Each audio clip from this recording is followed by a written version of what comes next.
have no tariffs, none at all. And he just makes this number up. And then he says, oh, because you have 60% tariffs, we're going to reciprocate with 30. No, they have no tariffs, and you're just putting 30 on. The whole thing is false. And the whole idea that the reason we have deficits is because of cheating and tariffs of other countries is a lie. That yes, are there tariffs on some things? Yes, sure.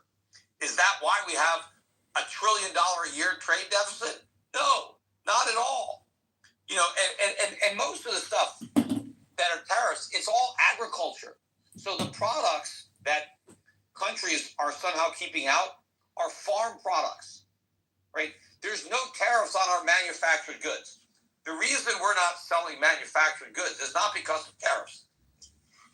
That's nonsense. We're not selling them because we're not making them. That's why Americans have to buy all these foreign products, because we don't make them. And the guy that I was debating with, this guy Spencer, was saying, we've got the most efficient factories in the world. Well, of course we don't. If we had the most efficient factories in the world, we would be producing all the stuff that we're importing. So with that being said, we've basically given our industrial away since the 70s, correct? Right. So we went off the over time, right? And it's not getting any better. Worse. So it got worse under Trump. It got worse under Trump's first term, when he claimed we have the greatest economy in the history of the world.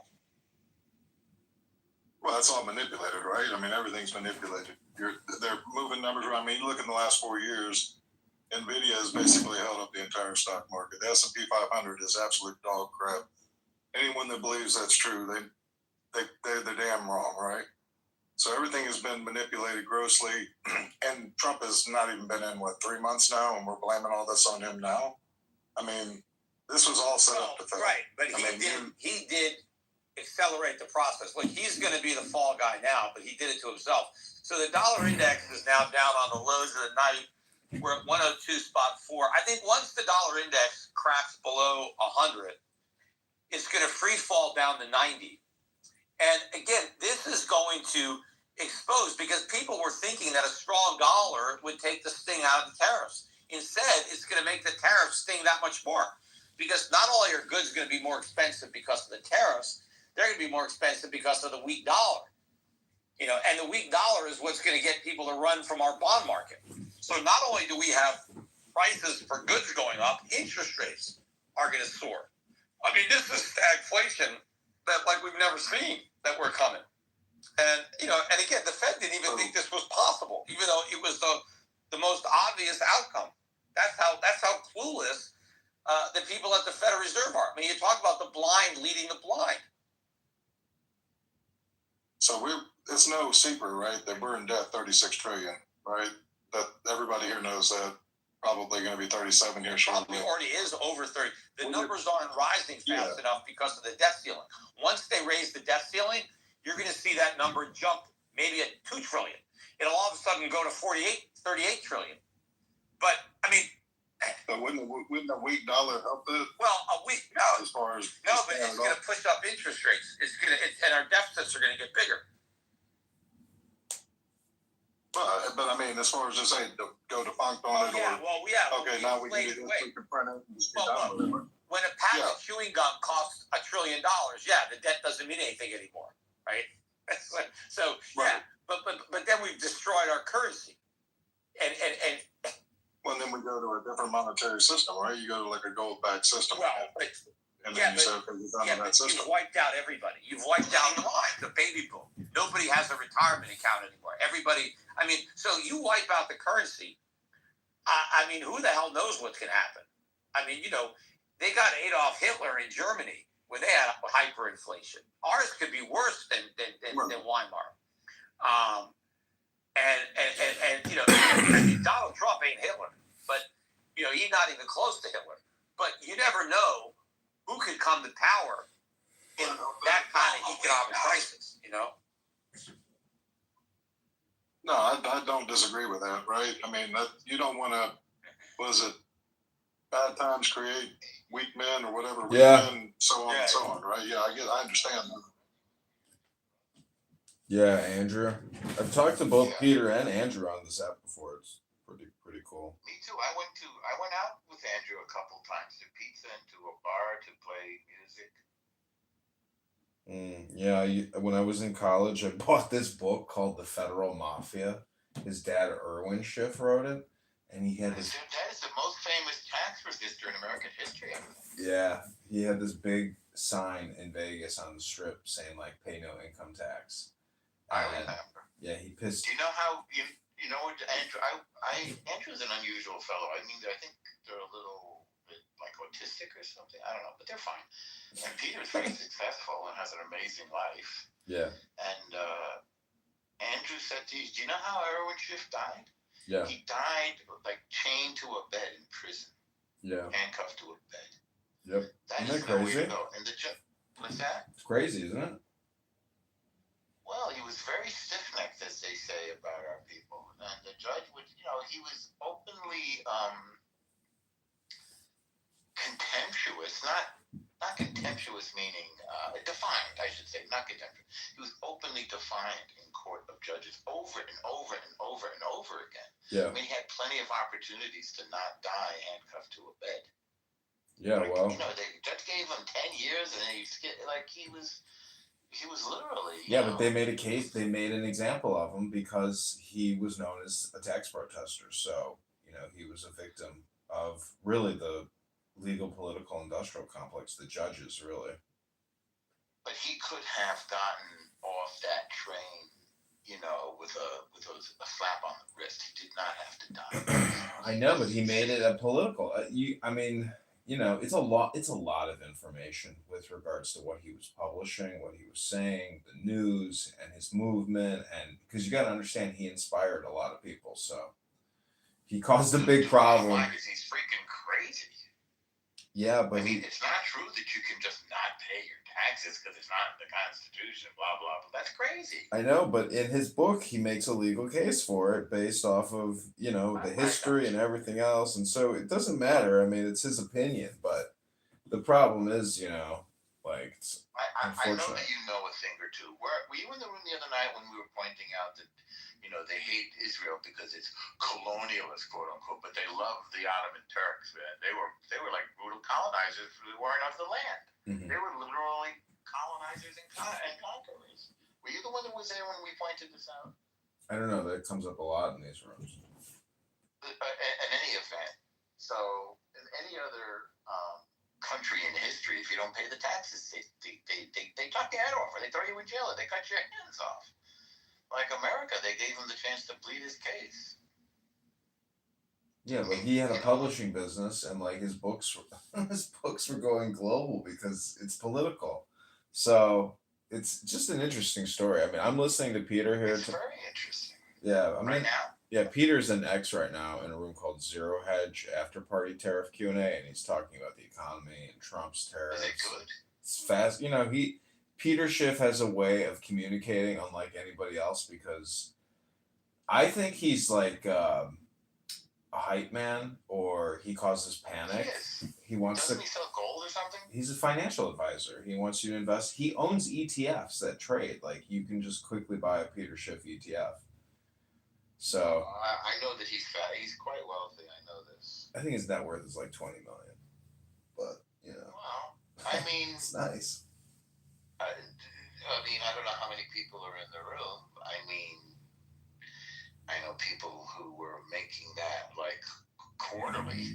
Yeah, that's wild. Making it, and then for decades. What's that? But I mean, I still think it's a nice hustle, and he's got his place on Nantucket or whatever. Yeah, he's got a place in Puerto Rico. He spends most of his time in Puerto Rico. Lifestyle. Yeah, I mean,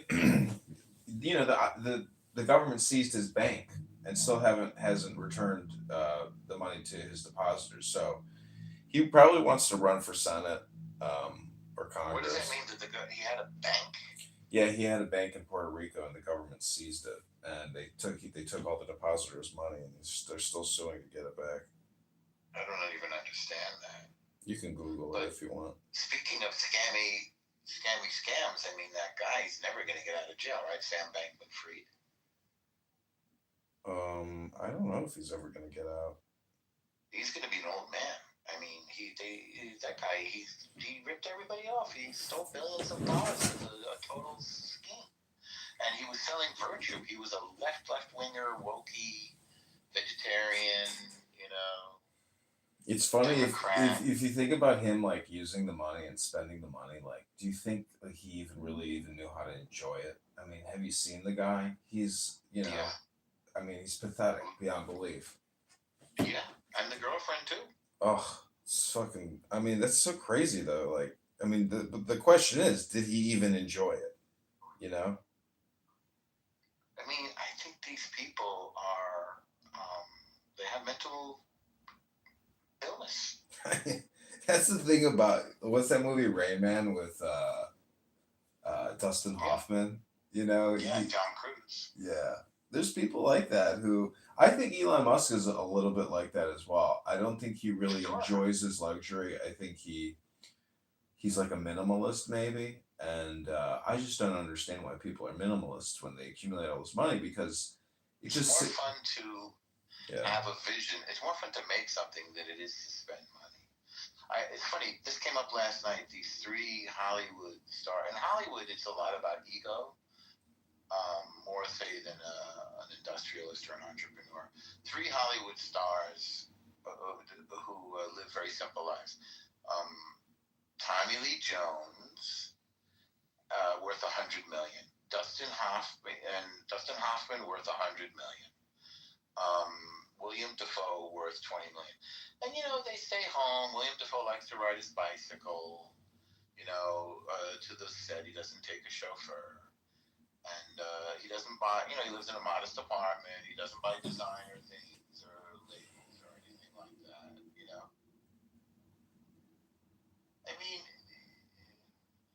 you've sort of hinted at it. I don't know. Somebody is texting me here. You've sort of hinted at the people who worship ego, or who are sadistically aggressive, anti-Semitic, or people who are like weirdly virtue signaling and woke. Everybody's missing the boat with this stuff. And you said this yourself: breathe some fresh air and read a book. So what you're saying about spending your wealth, I've been around, jaw dropping, with the kind of wealth where you couldn't spend it if you lived, 5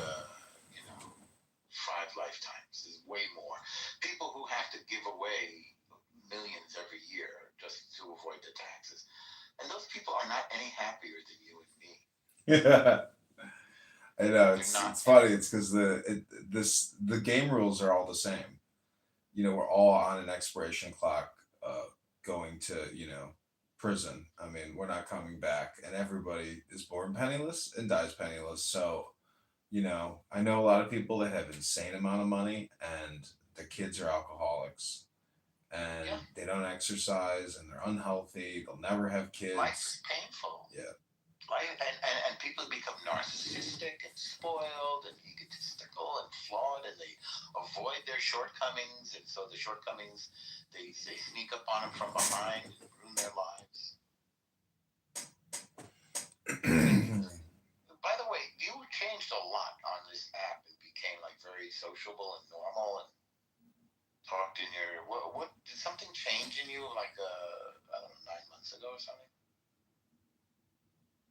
No, I mean, it's basically if I'm screaming and yelling, I mean, it's all a shtick. Like I'm recording myself. So, Well, there was like bunches of, oh my gosh, you're recording.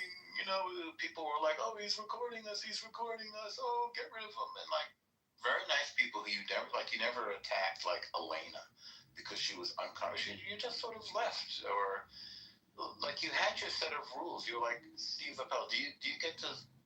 I mean, you could stay in Steve Appel's room if you didn't do anything right. Did he kick you out? I can't remember. I mean, he's just an obnoxious person. He doesn't, he doesn't go with the flow. I heard somebody said he's blind. Is that true? I don't know. I've seen his YouTube videos. I'm like, doesn't look blind to me. I haven't seen his YouTube videos. Edward is blind. he is rigid in his rules, but if you stay within his rules, he's very fair and he's consistent. He's very.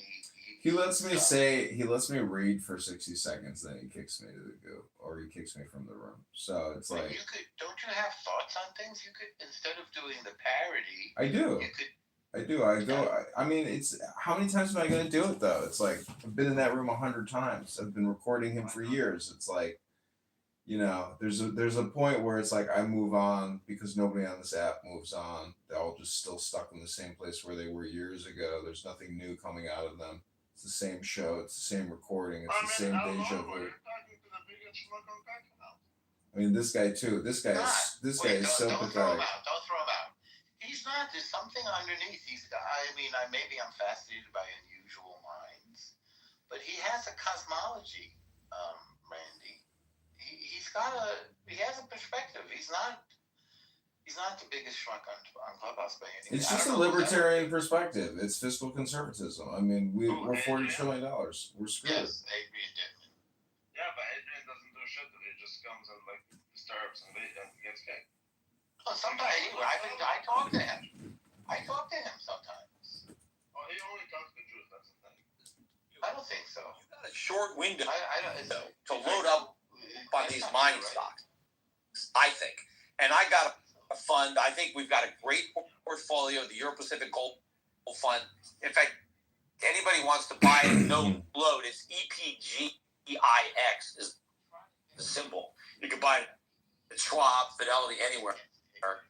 But I would just back up the truck because the upside is so high.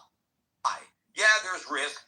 I could be wrong. You can lose some money, but it's like an asymmetric trade right now. What I would do is buy the mining stocks, and after you get the first triple, maybe take some profits and then use that.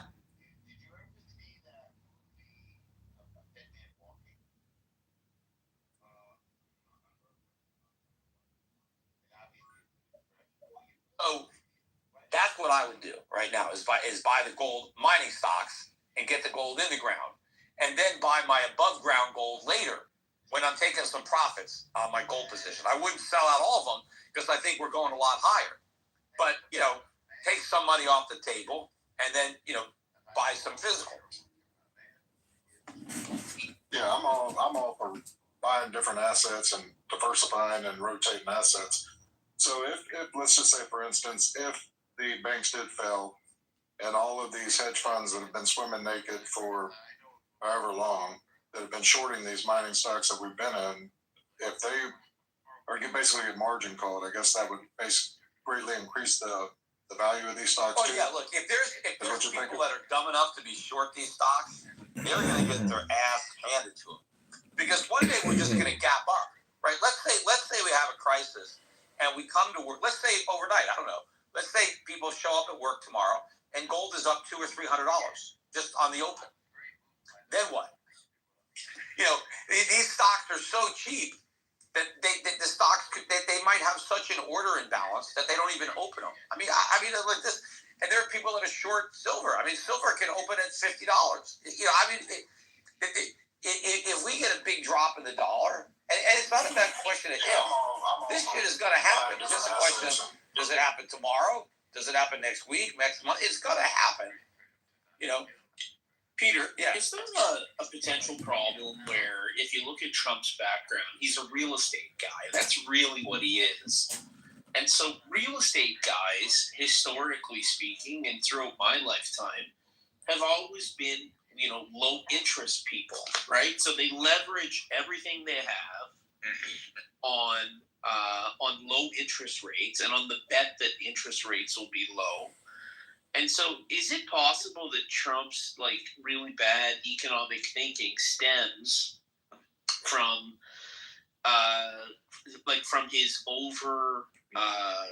his overabundance of real estate history? Is that possible? Yeah, I mean, he views things from the prism of a borrower. And so from a borrower's perspective, low interest rates are always good. But from a lender's perspective, higher interest rates are better than low interest rates. But yeah, he only sees the good side of low interest rates, and he doesn't see the downside. He doesn't see the damage it does.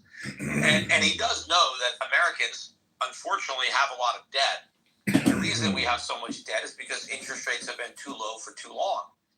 But so low interest rates would help out all the debtors. But the only way we can get low interest rates in this country is if the Fed prints a bunch of money and buys bonds. So the only way we can get low interest rates is to create higher inflation, which is also a problem. And ironically, as you create more inflation, you make bonds even less attractive. And now the market wants to sell bonds to push rates higher because interest rates have to compensate you for what you lose to inflation. So the more inflation you create, the higher the interest rates need to be.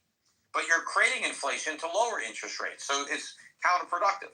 But eventually it just produces a collapse, and that's where we're headed. But I'm going to take like one or two more questions. Thank you for answering. I don't want to go past midnight. It's 11:52, and I've been at this since 7 o'clock because that's when I started doing the zero heads debate. So I can take like, let me see if there's any one last guy. Then I got to go to bed and I got to rest. So okay.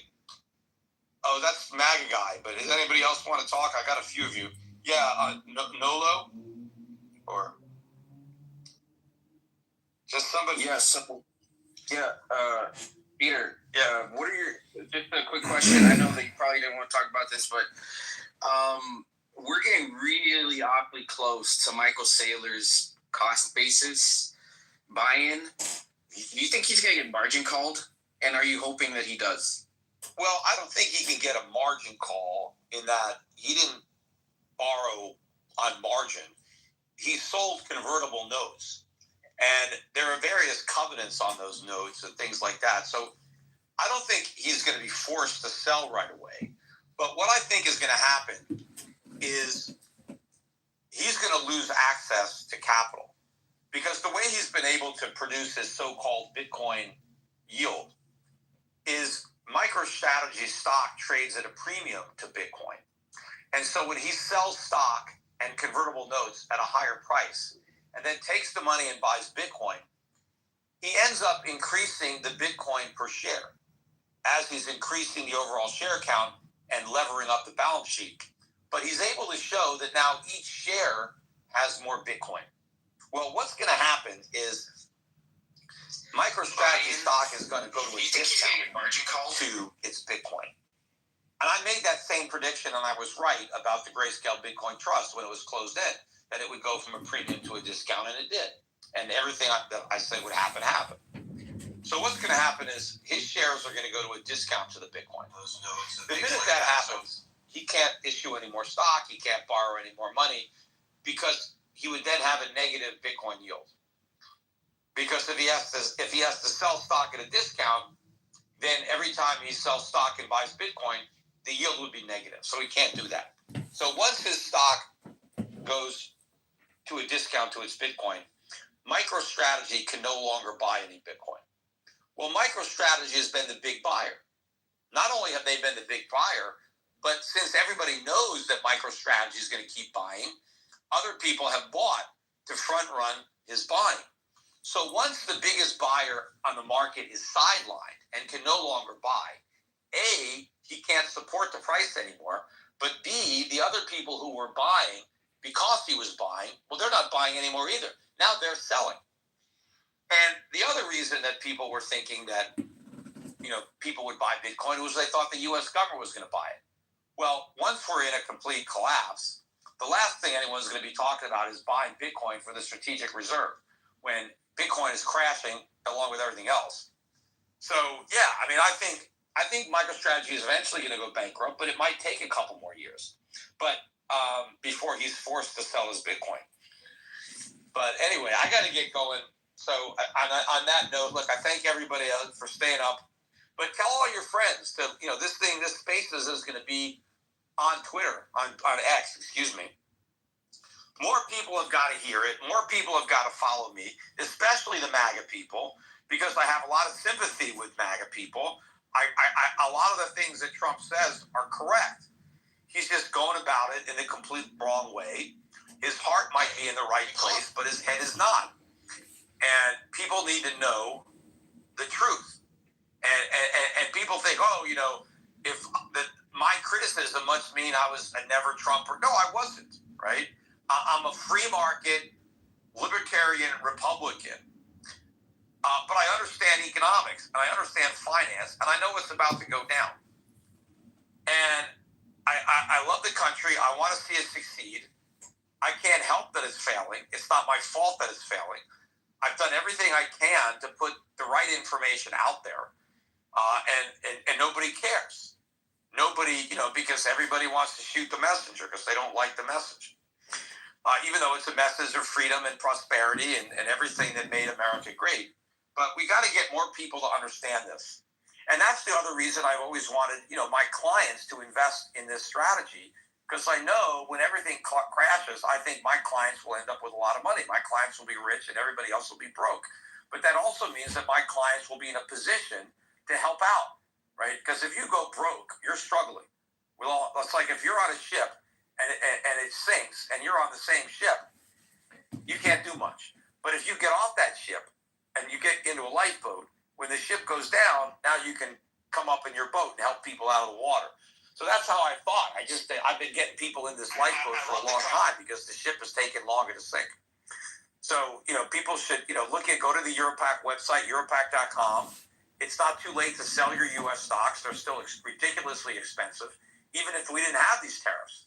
That's how ridiculous it is. The market is still overpriced, even if we had no tariffs at all, even if we weren't about to hit a financial crisis. And foreign stocks have been dragged down a bit, even though they're doing good on the year. They've been dragged down in the last week. So it's a great time to sell foreign U.S. stocks and buy foreign stocks, buy gold stocks. But you got to act fast. And I can help you do it. I got guys at Europac.com. You can get on the phone tomorrow, and we can help you, build, the crash-proof portfolio. Prepare for the real crash, because there's a good chance that it's around the corner. Anyway, that's it for tonight. And Peter, can you do me a favor? Can you give me a follow? I'd like to interview you and help shed a little bit of light. Just through the send an email to Paul@shiftradio.com. He handles all my scheduling. Paul@shiftradio.com. All right. Thank you. Take care, everybody. Bye.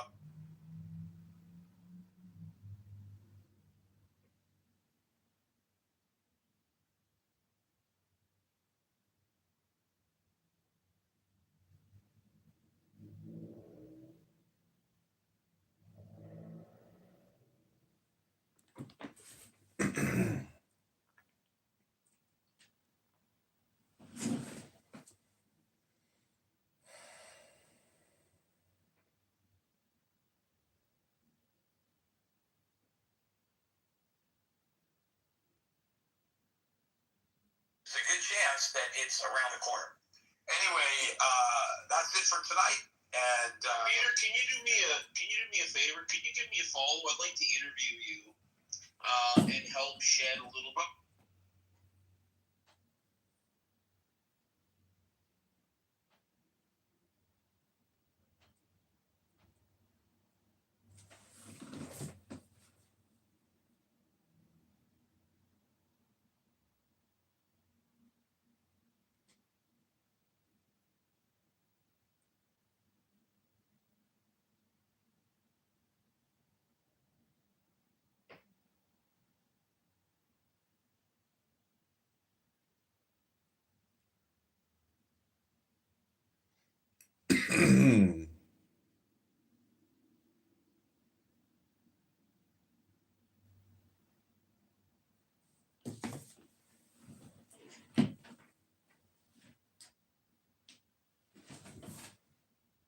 Are you guys talking about anything? Peter Schiff ended his podcast program. It's the same thing every time he talks. It's all doom and gloom, and he's got the recession-proof portfolio that you need. Go to Europac.com and talk to one of his wealth advisors today.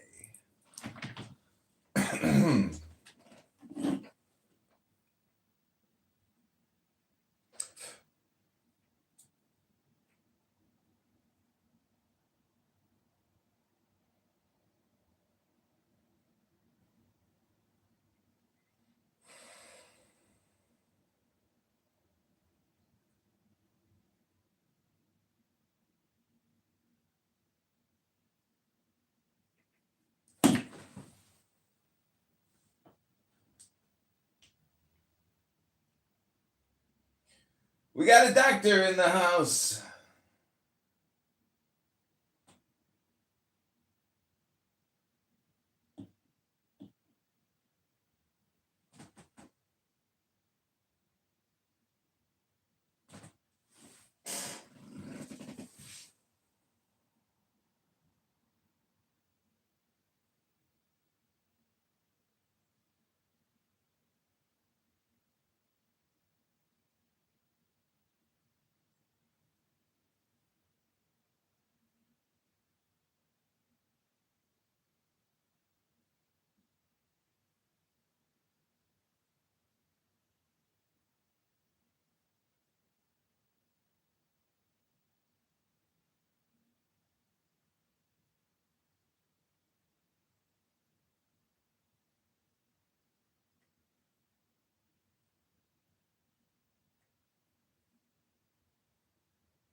It's called, yeah, that's it.